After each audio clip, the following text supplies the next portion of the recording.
কিট্টুর জন্মদিনের ডেকোরেশনের কাজ চলছে।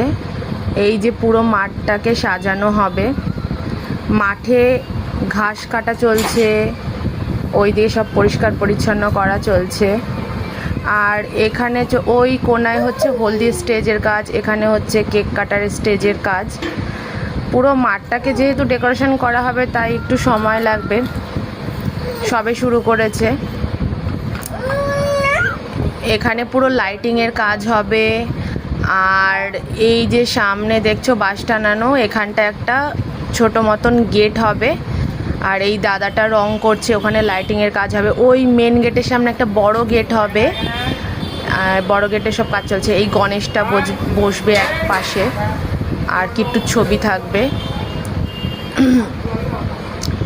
পুরো এই সামনেটা পুরো লাইট দিয়ে ডেকোরেশন দিয়ে ভালো করে সাজানো হবে। এই যে দাদাটা রং করছে, এখানেও লাইট দেওয়া হবে, পুরো লাইটের কাজ হবে এখানটায়।